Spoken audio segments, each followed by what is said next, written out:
Olá, eu sou a Carol Nogueira e esse é o Item Mais da CNN.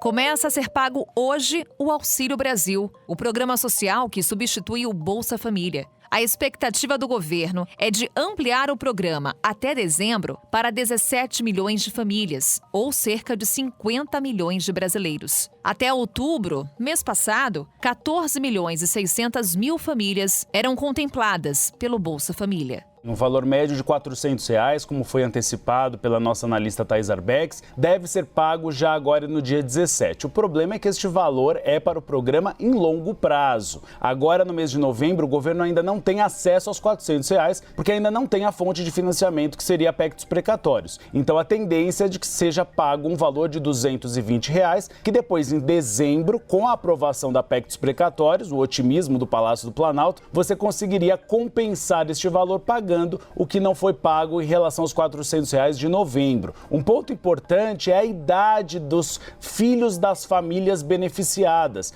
Antes você tinha no programa anterior, o Bolsa Família, adolescentes de até 17 anos matriculados nestas famílias mais pobres. Agora essa idade aumentou para 21 anos, ou seja, mais famílias poderão ser contempladas com o valor. Um outro ponto interessante é o aumento do número de famílias que vão ser agraciadas com o programa. Hoje você tem 14 milhões. Agora, com o novo programa social, a tendência é aumentar para 17 milhões de famílias. São três principais benefícios que formam o chamado núcleo básico do Auxílio Brasil. Então, essa primeira regra aqui prevê que as famílias com crianças de até 3 anos incompletos vão receber um auxílio de R$ 130 por criança e vai haver um limite de 5 beneficiários por família. Essa é uma das primeiras regras, foi chamada pelo governo de primeira infância. A segunda das principais regras desse núcleo básico é a composição familiar. Então, jovens de até 21 anos incompletos matriculados na rede pública vão receber R$ 65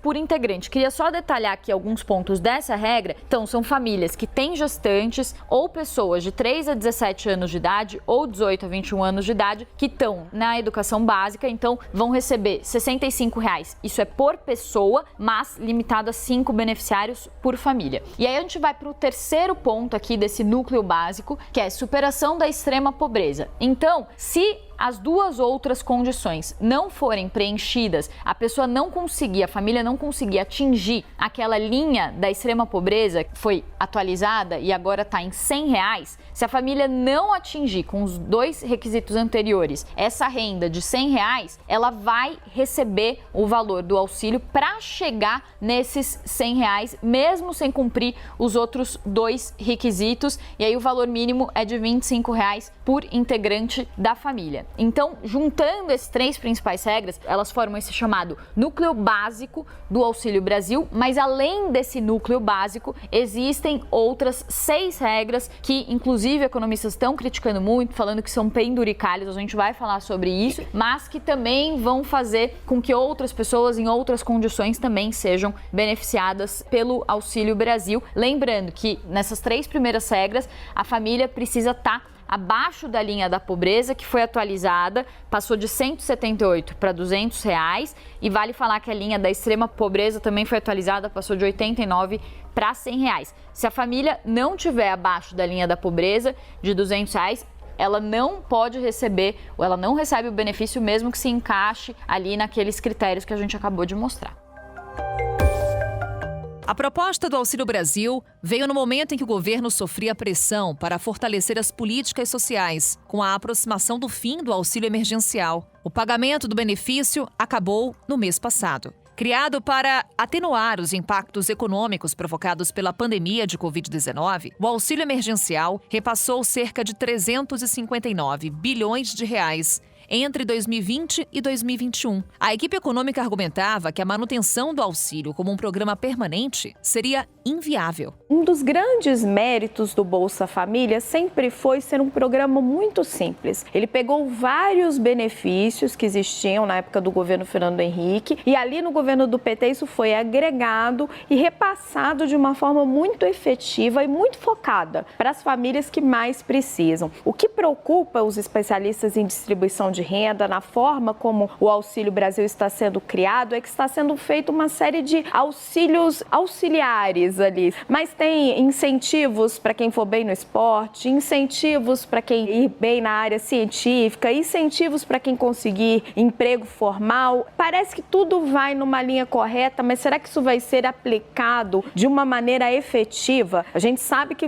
está se trocando de um programa para outro com o principal objetivo de dar uma marca eleitoral para o presidente Jair Bolsonaro. Só que é preciso tomar muito cuidado na hora de fazer essa transição para não estragar o que está indo bem, Roberto. Vamos dar uma olhada nas principais premissas conhecidas até agora dos dois programas, né? Então, atualmente, nós temos o Bolsa Família, 14.600.000 brasileiros que tinham um valor médio do benefício mensal de R$ 191.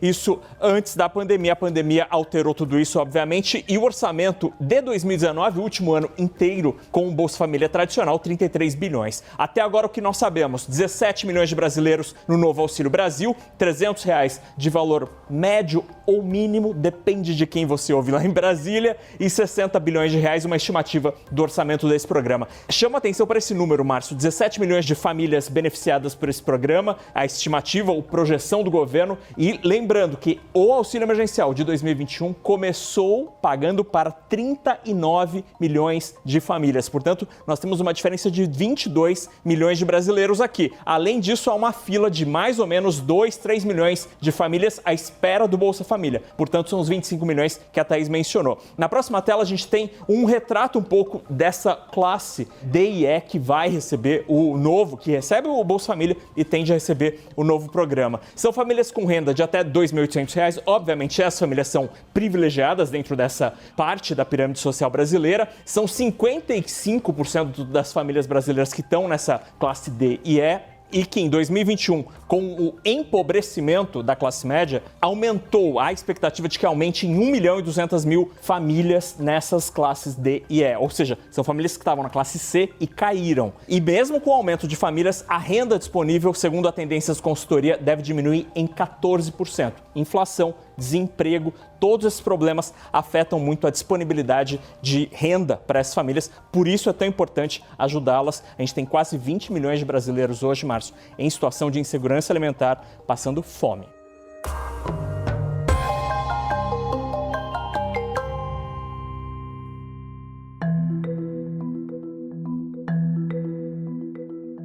Mas afinal, o que muda com a substituição do Bolsa Família pelo Auxílio Brasil? Esse é um dos aspectos que vamos abordar agora numa conversa com o Fernando Burgos. Ele é professor do Departamento de Gestão Pública da FGV. Professor, um prazer falar com o senhor. Bem-vindo ao Item Mais. Prazer é todo meu, vai ser um prazer a gente conversar. Vamos lá, professor. Hoje, então, começa o pagamento do Auxílio Brasil. Mas, na prática, tem alguma diferença entre Auxílio Brasil e o Bolsa Família?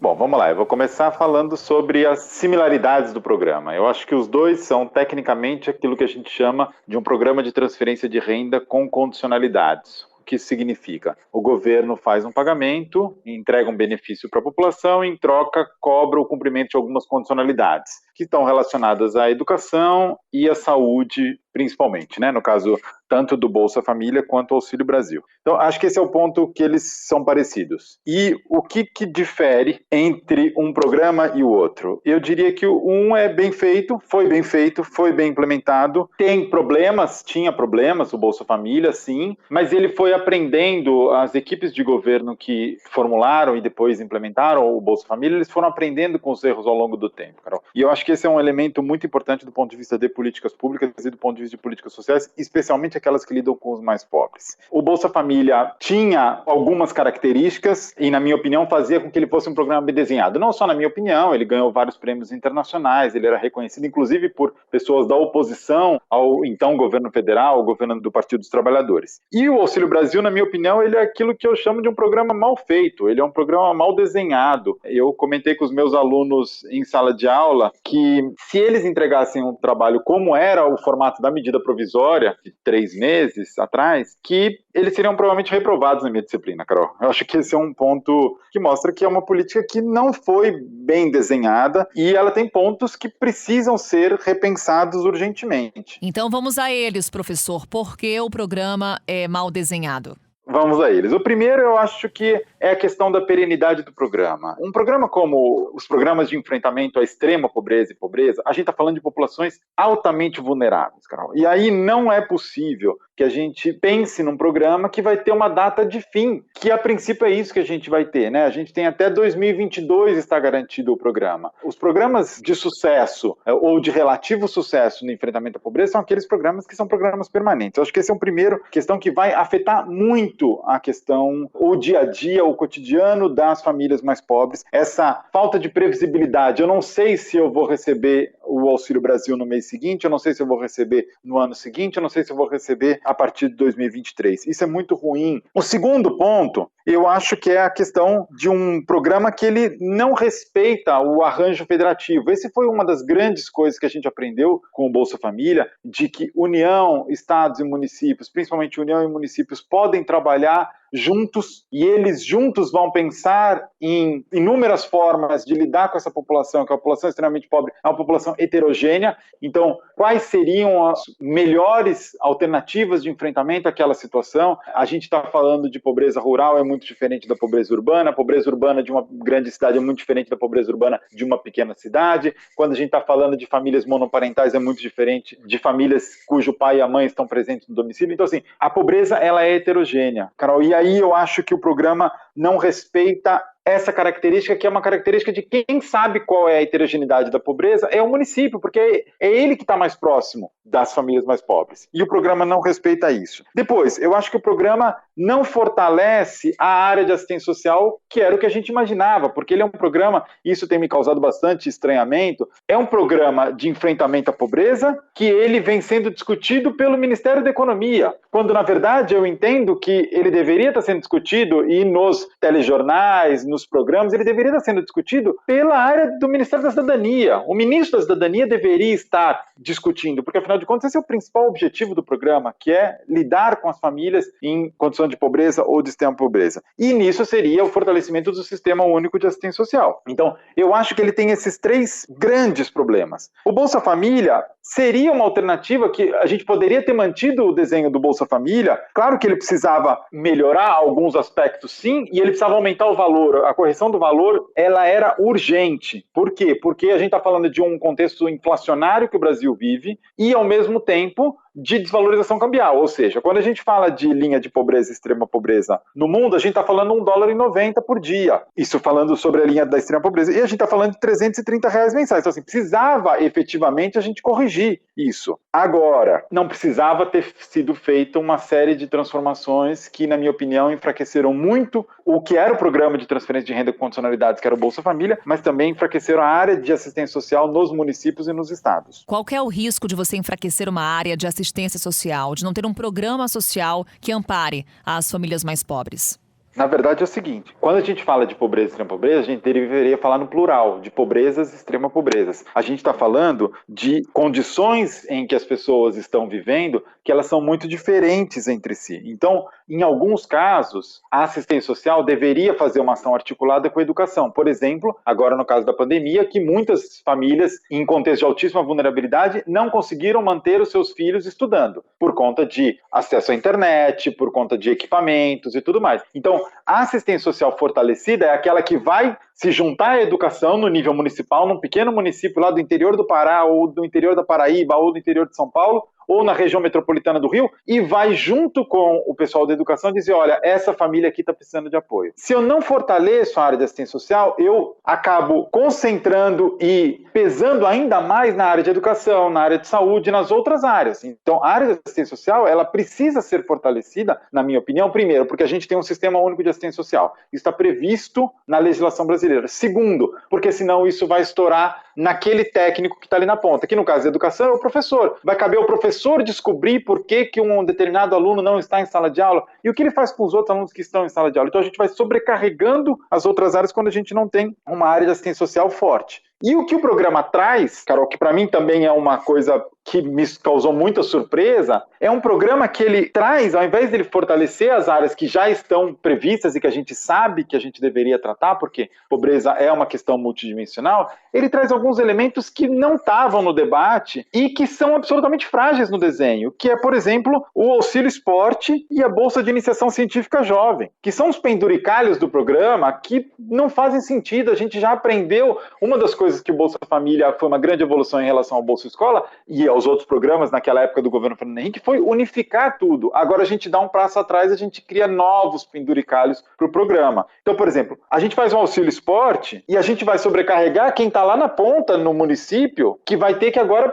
não só pensar nas políticas de esporte, só que sem esquecer de que a gente não tem um Ministério do Esporte nesse momento. Então você fortalece a princípio, ou teoricamente você está querendo fortalecer a área de esporte, mas você não tem um Ministério do Esporte para lidar com isso, ou seja, o município que vai ter que resolver, o estado que vai ter que resolver como é que ele vai fazer as competições escolares e escolherem quais são os alunos que merecem esse auxílio extra. Depois, a Bolsa de Iniciação Científica Jovem, me parece uma piada, agora eu estou falando enquanto professor, cara. O Ministério da Ciência e Tecnologia que faz o corte absurdo de recursos que foi feito há alguns meses, ao mesmo tempo você promete uma Bolsa de Iniciação Científica Jovem para jovens de condições absolutamente extremas de vulnerabilidade, se eles competirem nas Olimpíadas brasileiras, sei lá, de matemática, de química, me parece tão distante, Carol, me parece, sinceramente, elaborado por pessoas que não entendem nada do que é uma pessoa em situação de extrema pobreza no Brasil. Professor, 2 pontos me chamaram a atenção na sua fala. Quando o senhor cita os penduricalhos, são os novos programas inseridos no Auxílio Brasil? E o outro ponto que eu também lhe questiono, o senhor destacou que o Ministério da Economia está muito à frente das discussões sobre o Auxílio Brasil. Na sua avaliação, então, seria necessária uma integração maior entre os demais ministérios e até ampliar ainda mais essa discussão para secretarias estaduais e municipais?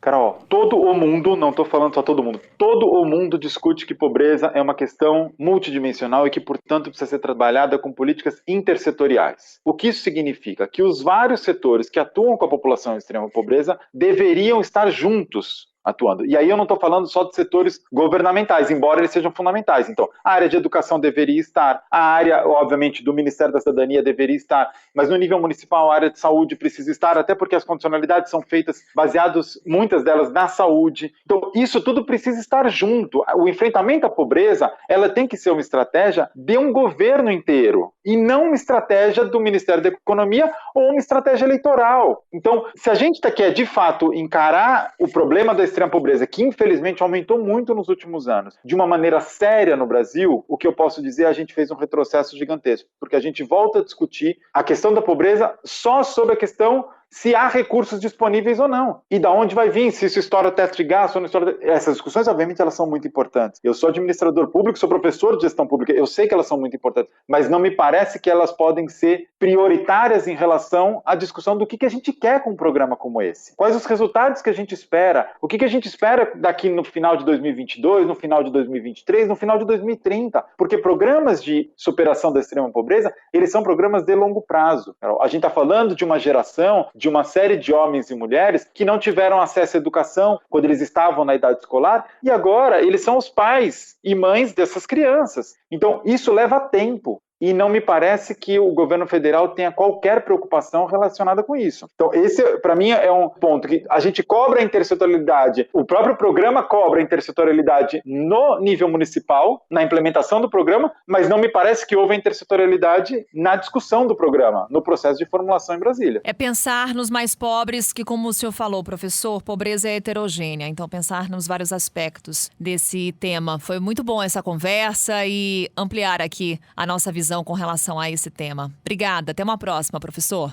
Até uma próxima, Carol.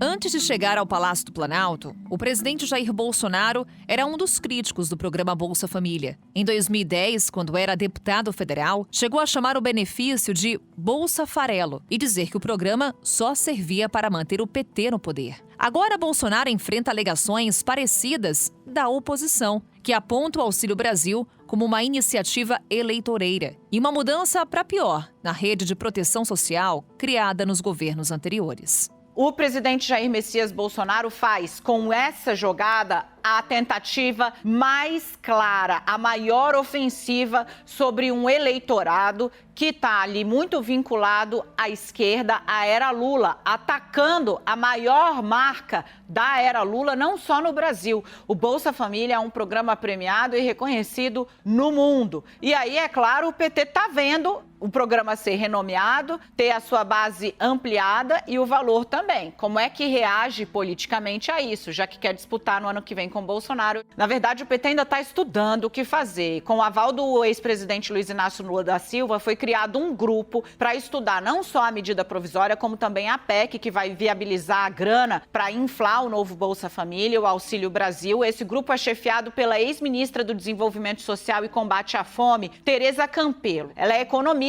outras pessoas trabalham com ela. Essa análise da medida provisória começou agora, mas já tem algumas diretrizes políticas que eu trago para você aqui. O PT pretende denunciar o que está chamando de desmonte da estrutura que dava ali a cara e fazia o Bolsa Família funcionar de maneira a ter sido premiado, inclusive lá fora do Brasil. Falei com a presidente do partido, por exemplo, a Gleisi Hoffmann, diz que a forma como está estruturado agora praticamente acaba com o cadastro único, de beneficiários e desfigura o programa, os principais eixos do programa que faziam com que ele funcionasse.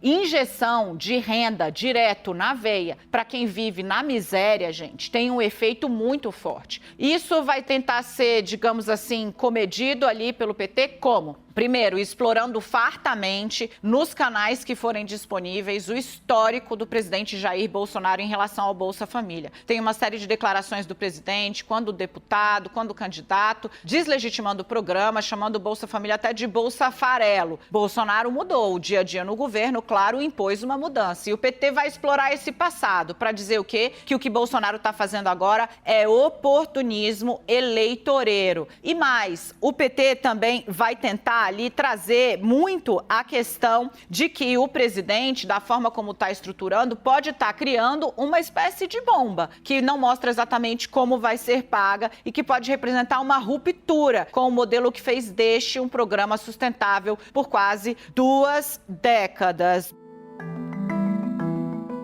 Os aspectos políticos do programa social serão agora o tema de uma conversa com ela que sabe tudo, de bastidor, de Brasília. Recebemos no Item Mais ela que vai contar tudo, a Basília Rodrigues, nossa analista de política da CNN. Basília, é sempre muito bom falar com você e matar saudade. Bem-vinda. Oi, Carol, tudo bem? O prazer é meu estar aqui com essa âncora tão elegante também no podcast. Tudo bem? Tudo bem, Basília. Bem, a gente está acompanhando hoje Auxílio Brasil. Começou nesta quarta-feira. E aí eu queria saber com você o que se fala em Brasília. Por que o presidente Jair Bolsonaro optou por acabar com o Bolsa Família e começar o Auxílio Brasil? Conta pra gente, o que tem por trás dessa decisão? Olha, Carol, o Bolsa Família é originalmente o DNA do governo petista, né? O social, esse lado social, nunca foi a bandeira do governo de Jair Bolsonaro. As pautas principais sempre foram, a gente vai lembrar, armamento, retirada de pardais, criminalização da esquerda. Só que aí o imponderável imperou, né? Dá para se dizer. Veio uma pandemia, um fator surpresa, promoveu um arrastão de pobreza e desemprego no Brasil. Ninguém estava esperando, o mundo não estava esperando. Uma das piores crises chegou, que é não ter o que comer. Não teve jeito e o governo foi lá, encomendou a sua equipe econômica liberal, pois bem, um programa emergencial de auxílio à população mais carente, ao menos aquela mais necessitada, né? O ministro Paulo Guedes girou aí os pratinhos até sair com o auxílio emergencial. É dinheiro na mão de quem não tem, destoando do mantra de campanha do presidente Bolsonaro de não dar o peixe, mas a vara de pescar à população. Só que aí, Carol, o rio secou, dá para se dizer assim. Vara para quê se não tem rio? Ou seja, tem que dar o peixe mesmo, ou as pessoas não vão conseguir comer. Então, pronto, o governo compreendeu isso, era uma questão mais do que urgente, né? Estava batendo aí as portas de seus aliados, do próprio governo, a população pedindo, então, para que se desse uma solução ao problema financeiro em meio a uma pandemia. Veio o auxílio emergencial, as pessoas gostaram, o governo nem tanto, mas do ponto de vista político, eleitoral, a popularidade do presidente foi melhorando. E aí arrastaram ali 3 meses, um pouquinho mais, reduz o valor do auxílio, mas deixa ele durar por mais tempo. Até que chegou ao fim, agora em outubro, o pagamento de fato do auxílio emergencial, e aquela ideia de renovar o Bolsa Família retornou no formato de um novo nome. Pega o auxílio emergencial, soma com o novo Bolsa Família e chama de Auxílio Brasil. Pois bem, está dada a plataforma social do governo de Jair Bolsonaro para as eleições de 2022. Ou seja, Basília, pelo que você nos conta, Auxílio Brasil faz parte de uma estratégia eleitoral? Esse programa está mirando as eleições do ano que vem? Definitivamente. E a gente vê que essa mudança, né, essa inflexão do governo Bolsonaro ocorre essencialmente motivada pela chegada da pandemia, é claro, mas também pelo perfil dos casamentos, alianças políticas que ele passou a fazer neste último ano de governo, né, quando de fato o presidente deu as mãos ao chamado centrão, aquela área ali mais fisiológica do Congresso Nacional. Feito o casamento, tem que dar os frutos, né? Normalmente nas análises eu costumo falar algo assim, é fácil, né, a gente, por meio da metáfora, das assimilações, compreender o que esse casamento, o porquê dele existir e o que o governo tem que fazer para ele persistir, para ele continuar existindo. E um projeto social de apelo popular que eleva a popularidade do presidente, consequentemente de quem está no barco presidencial, né, de quem está no barco do governo. Pois bem, veio a pandemia, veio também um casamento com o Centrão e o governo teve que revelar esse seu lado mais social, potencializando o que até então se conhecia como Bolsa Família. Quando chegar lá nas urnas em 2022, a gente vai ter, se houver espaço fiscal, o que tudo indica realmente isso vai passar, com aprovação no Congresso Nacional, a gente vai ter um programa social com DNA bolsonarista, algo praticamente impensável ali na saída das urnas de 2018 para 2019. Basília, quando falávamos do Auxílio Brasil, quando o ministro da Cidadania, João Roma, anunciou o programa, falava-se num valor, R$400. Só que esse valor precisa de um espaço fiscal para garantir esse pagamento. Vem, então, a PEC dos precatórios. Plano A do governo, plano A da equipe econômica, apesar do presidente já ter dado uma declaração de que tem um paraquedas reserva. Para focar primeiro nesse plano A, PEC dos precatórios, aprovada na Câmara dos Deputados, agora no Senado. Vou voltar ao ponto que eu já trouxe na semana passada. Qual que é a chance da PEC dos precatórios ser aprovada no Senado?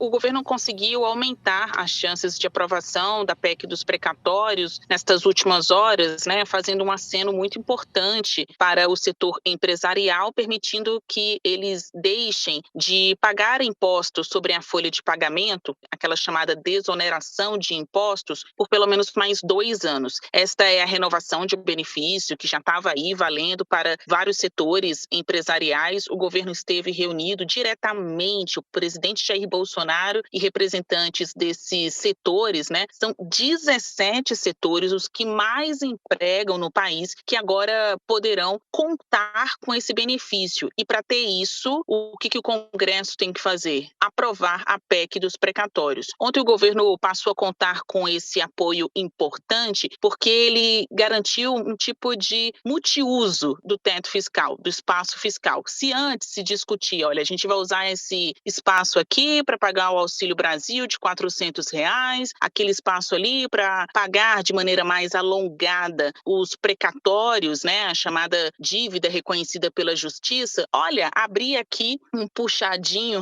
dentro desse espaço fiscal, dando multiuso a esse espaço, e agora vou tratar também da desoneração da folha de pagamento. Ou seja, ele acabou multiplicando também aí os atores favoráveis à aprovação da PEC. Agora, os empresários empresários é que vão pressionar lá no Congresso para que essa proposta passe. Conversando com a equipe econômica, aquela que bate ali direto, tete a tete com o ministro da Economia, Paulo Guedes, quanto é necessário para desonerar a folha de pagamento, né, para dar essa renúncia fiscal? 8 bilhões e meio, pelo menos. E de onde vai sair esse dinheiro? O governo diz, a gente só tem o espaço que estamos querendo abrir aqui, derrubar com a quebra do teto fiscal, com a aprovação da PEC dos precatórios. Para encerrarmos, Basília, tem um plano B? Se PEC dos precatórios tudo der errado, ela não for aprovada no Senado, o que o governo tem no radar? O que ele pode oferecer como um plano B para garantir esses R$400?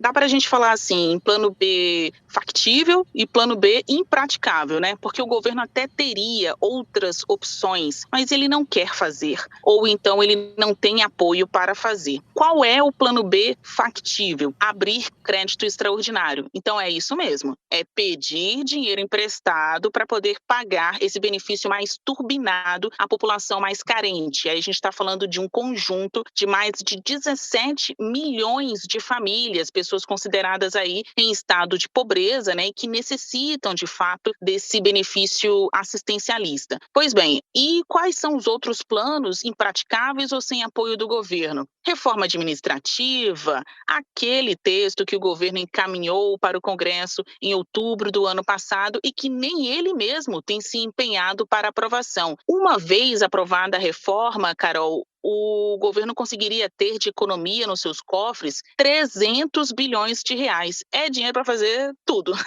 inclusive dar o benefício aos empresários quanto à desoneração da folha de pagamento. Mas não tem apoio para isso, porque mexe com funcionalismo público, que é uma categoria muito relevante para qualquer pessoa que se arrisque no campo eleitoral, né, político-eleitoral. Há alguns gestores ali, alguns políticos que cuidam do texto do Auxílio Brasil que dizem que dava até para pagar o Auxílio Brasil sem furar o teto de gastos. Até dava para pagar R$400 sem furar o teto, mas aí a opção seria dar o auxílio de R$400 para menos pessoas. Então você teria um programa melhor, porque ele teria uma assistência social sem furar uma âncora fiscal, mas um programa menos popular. Ele alcançaria menos pessoas e aí não entra na equação de quem quer ser reeleito em 2022. O governo assumiu o discurso mesmo de que precisa desse Auxílio Brasil para salvar a população da pobreza e em larga escala, quer elevar o número de famílias que recebem esse tipo de assistência social. Então, teremos mais famílias beneficiárias, até mais do que as presentes no Bolsa Família, e um valor mínimo, e não médio, valor mínimo de R$400 se a PEC dos precatórios passar.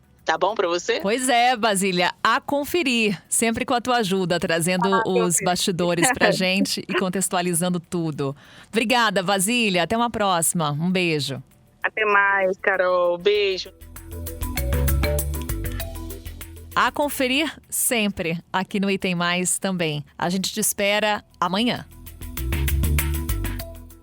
Com a minha apresentação, Carol Nogueira, este podcast foi produzido pela Maremoto para a CNN Brasil. Roteiro e pesquisa, Maíra Alfradique. Pauta e produção, Danilo Santana. Edição e sonorização, Tamires Pistorese. Coordenação geral, Paula Weinberg. Coordenação de produto, Verônica Schneider. Coordenação editorial, Diego Toledo. Direção de jornalismo digital, Daniel Tosi. Você também pode ouvir o Item Mais no site da CNN Brasil. E aproveite para conhecer os nossos outros programas em áudio. Acesse cnnbrasil.com.br/podcasts.